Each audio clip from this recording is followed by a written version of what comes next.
सभी प्यारे भाइयों को राम राम। आज शुरू करेंगे सर्वनाम। ठीक है, क्या शुरू करेंगे भैया? सर्वनाम।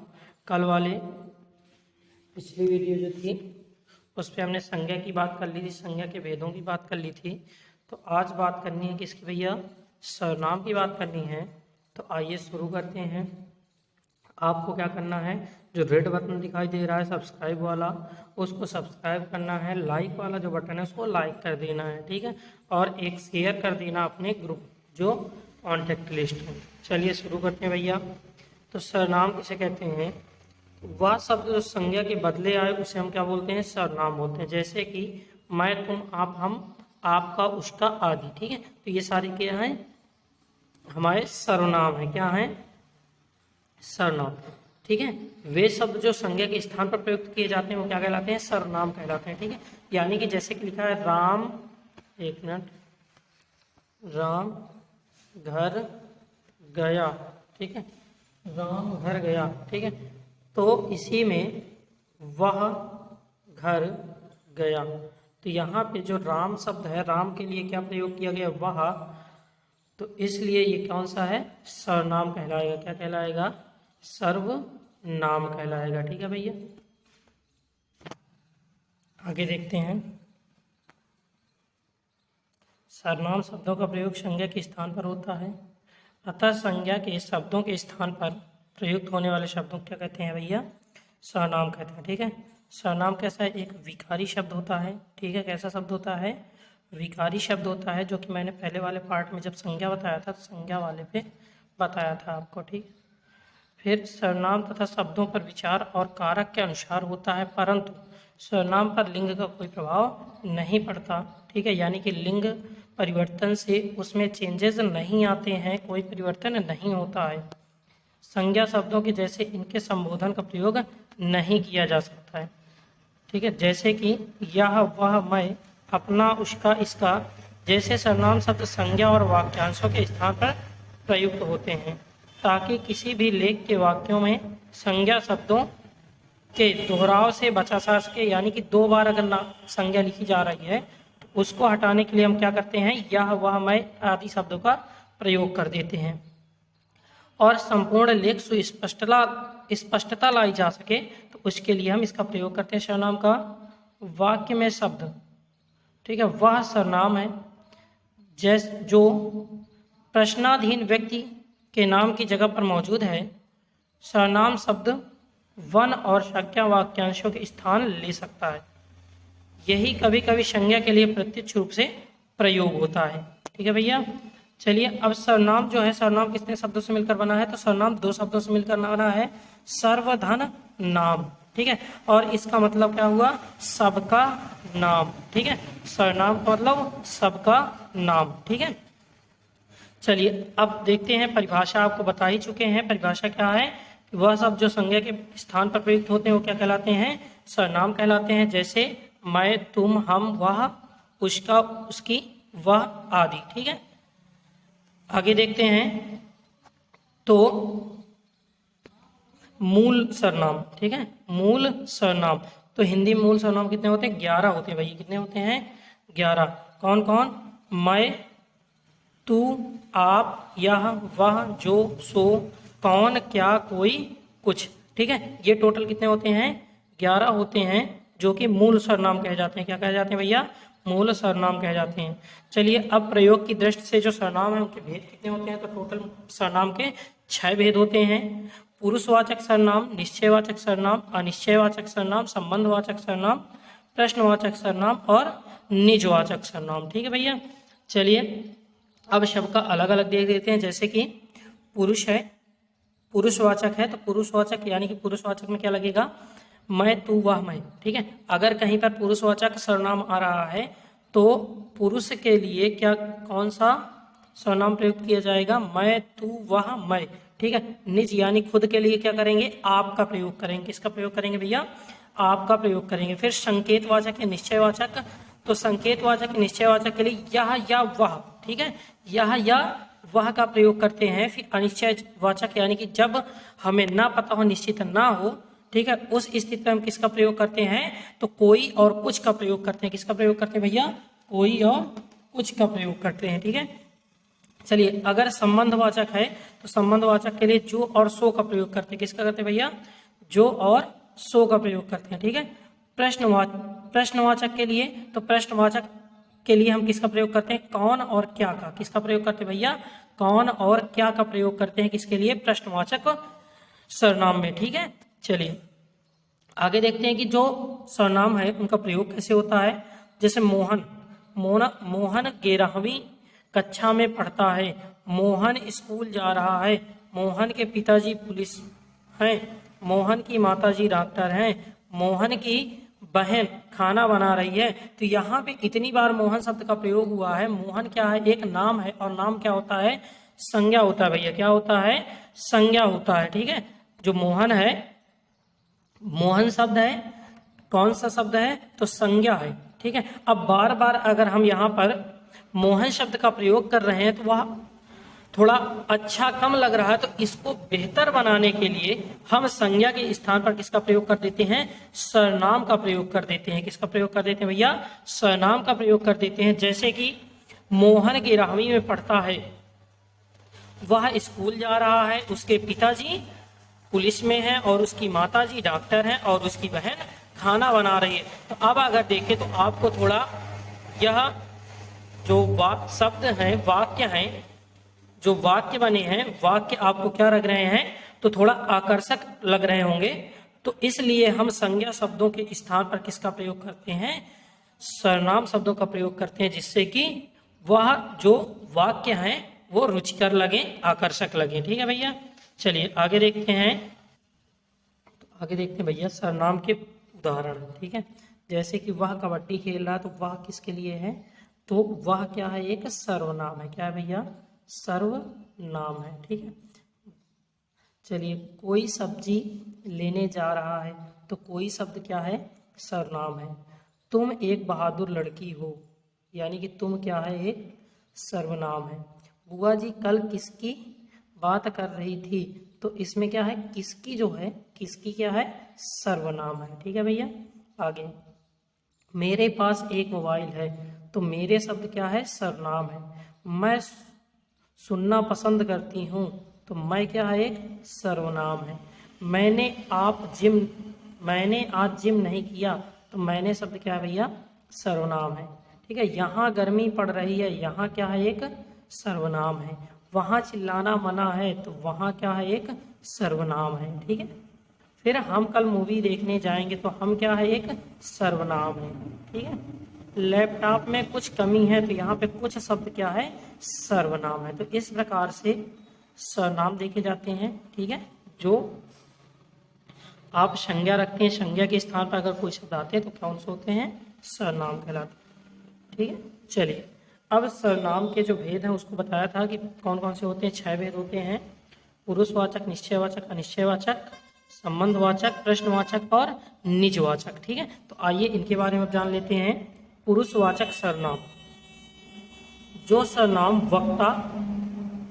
वक्ता मीन्स बोलने वाला, ठीक है, कौन सा पुरुष होता है, तो उत्तम पुरुष होता है। ठीक है, श्रोता यानी कि सुनने वाला, सुनने वाला क्या होता है, मध्यम पुरुष होता है।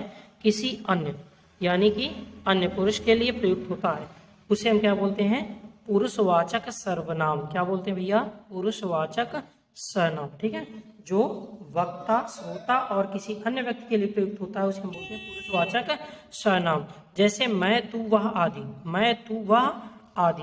जैसे कि उसने मुझे बोला था कि तुम पढ़ रही हो, उसने मुझे बोला था कि तुम पढ़ रही हो।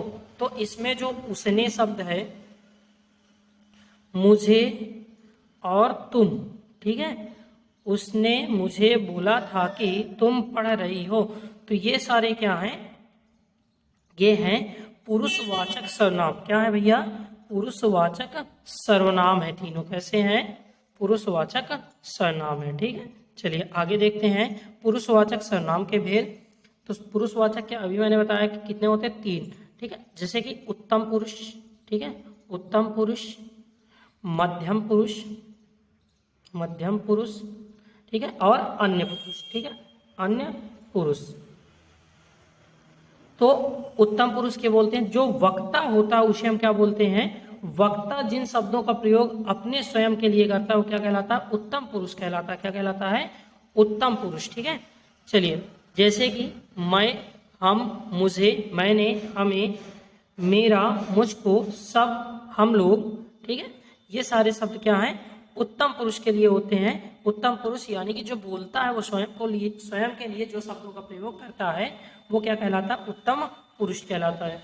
फिर इसके बाद मध्यम पुरुष आता है। तो मध्यम पुरुष यानी कि श्रोता संवाद करते समय जिन सर्वनाम शब्दों का प्रयोग करते हैं उन्हें बोलते हैं मध्यम। जैसे कि किसी को अगर आप बोलेंगे तू या तुम, ठीक है, तू या तुम, या तुमको या तुझको, ठीक है, तुमको, तुझको, आप, ठीक है, आप, आपको, आपके लिए, आपको, आपके लिए। ठीक है, तो ऐसे शब्दों का प्रयोग क्या कहलाता है, मध्यम पुरुष के लिए होता है। किसके लिए होता है भैया, मध्यम पुरुष के लिए होता है।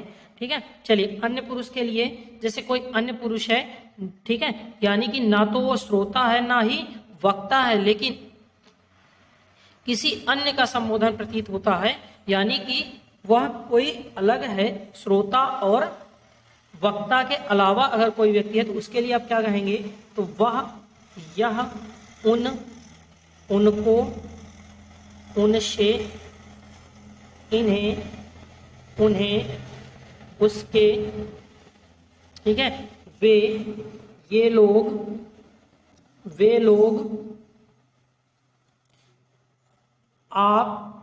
ठीक है, तो ऐसे शब्दों का प्रयोग क्या होगा, तो अन्य पुरुष के लिए होता है। किसके लिए होता है भैया, अन्य पुरुष के लिए होता है। चलिए आगे देखते हैं, निश्चयवाचक। ठीक है, निश्चयवाचक सर्वनाम या इन्हीं को बोलते हैं संकेतवाचक। क्या बोलते हैं भैया, संकेतवाचक इसी का नाम है। तो जो सर्वनाम निकट या दूर की किसी वस्तु की ओर संकेत करे उसे निश्चयवाचक सर्वनाम कहते हैं। क्या कहते हैं भैया, निश्चयवाचक सर्वनाम कहते हैं। ये सर्वनाम संकेत करते हैं इसलिए संकेतवाचक सर्वनाम कहे जाते हैं। ठीक है, जैसे कि यह, वह, ये, वे, इसी, उसी। ठीक है, तो इस प्रकार के जो शब्द होंगे वो क्या कहलाएंगे, निश्चयवाचक सर्वनाम। क्या कहलाएंगे, निश्चयवाचक सर्वनाम। जैसे कि यह मेरी पुस्तक है, जैसे कि यह मेरी पुस्तक है। ठीक है, वह माधव की गाय है, वह राम के भाई हैं। ठीक है, चलिए अब निकट के लिए और दूर के लिए कैसे पहचानेंगे कि निकट के लिए क्या लगाते हैं, दूर के लिए क्या लगाते हैं। तो निकट के लिए यह या ये का प्रयोग करते हैं। ठीक है, और दूर के लिए वह तथा वे का प्रयोग करते हैं भैया। तो इस प्रकार से आप देखेंगे। तो आगे चलते हैं, निश्चितवाचक और पुरुषवाचक सर्वनाम में अंतर अथवा समानता क्या है भैया। तो चलिए देख लेते हैं। तो निश्चयवाचक सर्वनाम और पुरुषवाचक सर्वनाम के सबसे पहले वाक्यों के अर्थों में अंतर होता है। ठीक है, वाक्यों में क्या होता है, अर्थों में अंतर होता है। ठीक है, चलिए जैसे कि यह, वह। ठीक है, तो राम मेरा मित्र है, वह दिल्ली में रहता है। तो वह दिल्ली में रहता है। ठीक है, यानी कि कौन सा पुरुष है, अन्य पुरुष है। तो यहाँ पे क्या होगा, पुरुषवाचक सर्वनाम। कौन सा होगा भैया, पुरुषवाचक सर्वनाम। ठीक है, कौन सा होगा, पुरुषवाचक सर्वनाम। आगे देखते हैं, यह मेरी गाड़ी है, वह राम की गाड़ी है। तो वह किसके लिए है, निश्चित है कि वह राम की गाड़ी है। तो यानी कि राम क्या है, निश्चित है। ठीक है, राम की ओर संकेत कर रहा है। तो यहाँ पे जो है वो क्या है, निश्चयवाचक सर्वनाम है। क्या है, निश्चयवाचक सर्वनाम है। ठीक है, चलिए उसे और उसी जैसे शब्दों के लिए, जैसे कि मान लो रोहन कक्षा में प्रथम आया इसलिए उसे पुरस्कृत किया गया।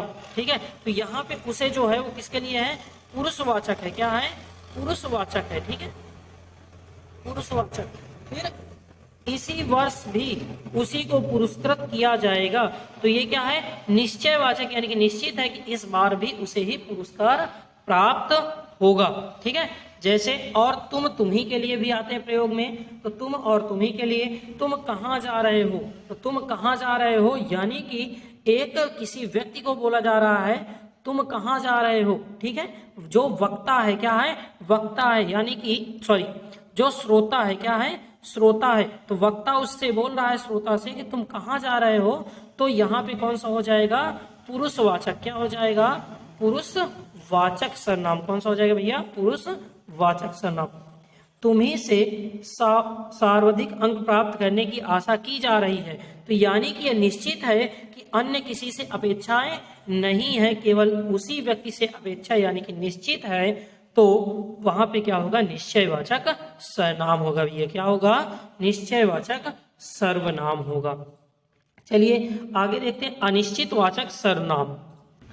तो अनिश्चितवाचक सर्वनाम क्या होता है भैया, कि जिस सर्वनाम से किसी निश्चित व्यक्ति या पदार्थ का बोध होता है उसे बोलते हैं, ठीक है, अनिश्चितवाचक सर्वनाम है। क्या भैया, अनिश्चितवाचक। अनिश्चितवाचक में क्या होता है कि जब किसी निश्चित व्यक्ति या पदार्थ का बोध नहीं होता तो उसे हम बोलते हैं अनिश्चितवाचक सर्वनाम। जैसे कि कहीं, किसी, कुछ और कोई, ये सब क्या है, अनिश्चितवाचक सर्वनाम है। क्या भैया, अनिश्चितवाचक सर्वनाम। जैसे कि कोई आ रहा है, ठीक है, कोई आ रहा है, ठीक है। तो यहाँ पे क्या है, जो कोई शब्द है क्या, अनिश्चितवाचक सर्वनाम है। लेकिन अगर यहाँ पे कोई आ रहा है, ठीक है, तो क्या है, अनिश्चितवाचक सर्वनाम है, ठीक है। कौन सा भैया, अनिश्चितवाचक सर्वनाम। तो इसमें दो भेद किए जाते हैं, एक होता है प्राणीवाचक, प्राणीवाचक, दूसरा होता है अप्राणीवाचक, अप्राणीवाचक।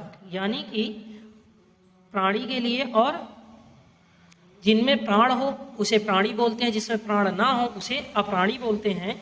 तो कोई आ रहा है, यानी कोई कौन है, प्राणी होगा तभी आ रहा है, ठीक है। दरवाजे पर कोई खड़ा है, दरवाजे पर कोई खड़ा है, ठीक है। तो ये भी क्या है, अनिश्चितवाचक सर्वनाम है। और अनिश्चितवाचक में अगर पूछा जाए तो अप्राणीवाचक है। क्या है, अप्राणीवाचक है, ठीक है। स्वाद में कुछ कमी है, स्वाद में कुछ कमी है, तो ये भी क्या है, कुछ शब्द आया है और कुछ क्या होता है, तो अनिश्चित होता है, यानी कि किसके लिए बोला जा रहा है ये नहीं बताया जा रहा, ठीक है। तो यहाँ पे क्या होगा, अनिश्चितवाचक सर्वनाम। और अनिश्चितवाचक में कौन सा होगा, तो अप्राणीवाचक सर्वनाम। कौन सा होगा भैया, अप्राणीवाचक, ठीक है। चलिए आगे, कोई तुम्हें बुला रहा है, कोई तुम्हें बुला रहा है। तो कोई क्या है, अनिश्चित है, ठीक है। और यहाँ पे जो दूसरा सर्वनाम है अनिश्चितवाचक का भेद, वो कौन सा होगा, तो प्राणीवाचक है। कौन सा है भैया, प्राणीवाचक सर्वनाम है, ठीक। कुछ सेब यहाँ पड़े हैं, कुछ सेब यहाँ पड़े हैं। तो कुछ सेब यानी कि अप्राणीवाचक है। और कुछ की बात की गई, यानी कि ये नहीं बताया गया कि कितनी संख्या में सेब पड़े हैं, बोला गया है कि कुछ सेब पड़े हैं, इसलिए क्या है, अनिश्चित है, इसलिए अनिश्चितवाचक सर्वनाम होगा। क्या होगा भैया, अनिश्चितवाचक सर्वनाम। चलिए आगे देखते हैं प्राणीवाचक अप्राणीवाचक। आपको बता ही दिया कि जिसमें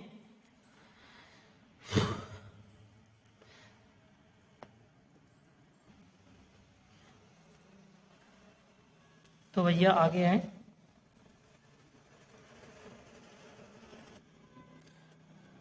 तो आगे है प्राणीवाचक सर्वनाम और अप्राणीवाचक सर्वनाम में अंतर। जो सर्वनाम शब्द प्राणीवाचक संज्ञा शब्दों के लिए प्रयुक्त होते हैं वो प्राणीवाचक सर्वनाम कहलाते हैं, जो अप्राणीवाचक संज्ञा के लिए प्रयुक्त होते हैं वो अप्राणीवाचक सर्वनाम कहलाते हैं, ठीक है। चलिए आगे देखते हैं संबंधवाचक सर्वनाम। संबंधवाचक सर्वनाम, जो सर्वनाम किसी दूसरी संज्ञा या सर्वनाम से संबंध दिखाने के लिए प्रयुक्त होता है उसे बोलते हैं संबंधवाचक सर्वनाम। जैसे कि जो, सो, उसे, ठीक है, जिसकी, उसकी, जैसा, वैसा, ठीक है। तो इन्हें क्या बोलते हैं, संबंधवाचक सर्वनाम, ठीक है। क्या बोलते हैं भैया, संबंधवाचक सर्वनाम। जैसे जो करेगा सो भरेगा, ठीक है, जो करेगा सो भरेगा। तो जो और सो शब्द क्या है, संबंध प्रदर्शित कर रहे हैं, जिसके कारण वो क्या है, संबंधवाचक सर्वनाम है। क्या है भैया, संबंधवाचक सर्वनाम है। इसके अलावा जो कर्म करेगा फल उसी को मिलेगा, जिसकी लाठी उसकी भैंस। तो यानी जिसकी और उसकी क्या है, संबंधवाचक सर्वनाम है। क्या है, संबंधवाचक, ठीक है। यानी कि एक भैंस और लाठी में क्या दर्शा रहे हैं, संबंध दर्शा रहे हैं। क्या दर्शा रहे हैं भैया, संबंध। जैसा कर्म वैसा फल, जैसा कर्म वैसा फल, यानी कि कर्म और फल के बीच संबंध कौन बता रहा है? तो जैसा और वैसा बता रहा है, इसलिए क्या है? संबंधवाचक सर्वनाम है। ठीक है, जो सोएगा सो खोएगा, यानी कि जो सोएगा सो खोएगा। ठीक है, तो जो और सो किसके लिए होते हैं? सोया और खोया के बीच संबंध दर्शाते हैं, इसलिए क्या है? संबंधवाचक सर्वनाम है। जो करेगा सो भरेगा, ठीक है, अभी बताया हूं। जिसकी लाठी उसकी भैंस, ये भी बता चुका हूं। जो सत्य बोलता है वह नहीं डरता है, तो जो और वह क्या करते हैं? सत्य बोलने वाले और डरने वालों के बीच के संबंध को दर्शा रहा है। तो इस प्रकार के शब्द क्या कहलाते हैं? संबंधवाचक सर्वनाम कहलाते हैं। क्या कहलाते हैं भैया? संबंधवाचक सर्वनाम कहलाते हैं। तो आगे देखते हैं कि आगे क्या है। तो प्रश्नवाचक सर्वनाम क्या है भैया? प्रश्नवाचक सर्वनाम, जिन सर्वनाम से किसी प्रश्न का बोध होता है उसे बोलते हैं प्रश्नवाचक सर्वनाम। जैसे कौन, कहाँ, क्यों, कैसे, किन्हें, किसे इत्यादि। ठीक है, शब्द क्या कहलाते हैं? प्रश्नवाचक सर्वनाम कहते हैं। जैसे कि तुम कौन हो, तुम कौन हो, यानी कि कौन क्या है? प्रश्न पूछ रहा है कि तुम कौन हो, तो एक प्रश्नवाचक सर्वनाम है, तो क्या कहलाएगा? कौन क्या है? एक प्रश्नवाचक सर्वनाम है। तुम्हें क्या चाहिए, तुम्हें क्या चाहिए, यानी कि क्या शब्द क्या है? तो प्रश्नवाचक है। क्या है भैया? प्रश्नवाचक है, जो कि क्या कर रहा है? पूछ रहा है कि तुम्हें क्या चाहिए। ठीक है, तो इस प्रकार प्रश्नवाचक, ठीक है, प्रश्नवाचक सर्वनाम कहलाते हैं। जो क्या होते हैं? जो प्रश्न पूछते हैं उन्हें हम बोलते हैं प्रश्नवाचक सर्वनाम। ठीक है भैया, तो आगे देखते हैं प्रश्नवाचक सर्वनाम के उदाहरण देख लेते हैं। तुम क्या कर रहे हो, तुम क्या कर रहे हो, यानी कि क्या क्या कर रहा है? तो तुमसे पूछ रहा है कि तुम क्या कर रहे हो, तो यहाँ पे एक क्वेश्चन लग रहा है, तो ये कौन सा होगा? प्रश्नवाचक सर्वनाम। क्या राम पास हो गया, क्या राम पास हो गया, तो यहाँ पे क्या शब्द आया है? तो क्या क्या है? सर्वनाम है, क्योंकि क्वेश्चन पूछ रहा है। मास्टर जी का क्या नाम है, तो क्या किसके लिए है? सर्वनाम है। ठीक है, क्योंकि मास्टर जी का नाम पता कर रहा है, तो एक क्वेश्चन हुआ। ठीक है, प्रश्न हुआ, तो प्रश्न की वजह से ये कौन सा संज्ञा सर्वनाम हुआ? तो प्रश्नवाचक सर्वनाम हुआ। कौन, वहां कौन खड़ा है, तो कौन क्या है? प्रश्नवाचक सर्वनाम है। यह कैसे हुआ, ठीक है, यह कैसे हुआ, तो एक प्रश्न पूछा जा रहा है कैसे के द्वारा, तो इसलिए ये क्या है? प्रश्नवाचक सर्वनाम है भैया। तो आगे देखते हैं लास्ट, निजवाचक सर्वनाम। क्या है भैया? निजवाचक सर्वनाम। जो सर्वनाम तीनों पुरुषों उत्तम, मध्य व अन्य के निजित्व का बोध कराता, उसे बोलते हैं निजवाचक सर्वनाम। जैसे कि आप, अपने, खुद, निज, स्वतः, ठीक है, स्वयं, ये सारे शब्द क्या होते हैं? निजवाचक सर्वनाम के अंतर्गत आते हैं। किसके अंतर्गत आते हैं भैया? निजवाचक सर्वनाम के अंतर्गत आते हैं। यानी खुद के लिए अगर हम बोल रहे हैं तो वैसे सर्वनाम क्या कहलाते हैं? निजवाचक सर्वनाम, यानी कि निजी। ठीक है, जैसे कि मैं खुद लिख लूंगा, यानी कि मैं खुद लिख लूंगा, तो यहाँ पे खुद शब्द किसके लिए है? स्वयं के लिए प्रयोग किया गया है। ठीक है, तो इसलिए क्या है? ये निजवाचक सर्वनाम है। तुम अपने आप चले जाना, तो अपने आप कैसे? कि स्वयं चले जाना। ठीक है, यानी कि मैं नहीं कहूंगा, स्वयं आप चले जाइएगा, तो यहाँ पे अपने आप क्या है? एक निजवाचक सर्वनाम है भैया। वह स्वयं गाड़ी चला सकती है, तो यानी कि स्वयं किसके लिए है? उसी के खुद के लिए है, इसलिए ये क्या है? निजवाचक सर्वनाम है, निजी के लिए है। ठीक है, अब इसके उदाहरण देख लेते हैं। मैं अपना कार्य स्वयं करती हूँ, मैं अपना कार्य स्वयं करती हूँ। ठीक है, जो अपना शब्द है वो किस के लिए है? तो निजी है। ठीक है, किसके लिए है? निजी के लिए, स्वयं खुद के लिए है, तो इसलिए क्या है? निजवाचक सर्वनाम है। ठीक है, मेरी माता भोजन अपने आप बनाती है, तो आप क्या है? निजवाचक सर्वनाम है। मैं अपनी गाड़ी से आऊंगा, तो अपनी क्या है? निजवाचक सर्वनाम है। अब मैं अपने पिताजी के साथ जाऊंगा, तो अपने यानी कि अपने पिताजी यानी कि निजवाचक शब्द है, यानी कि निजवाचक सर्वनाम है। क्या है भैया? निजवाचक सर्वनाम है। ठीक है, आगे देखते हैं सर्वनाम के विभिन्न रूप। ठीक है, विभिन्न, आगे है भैया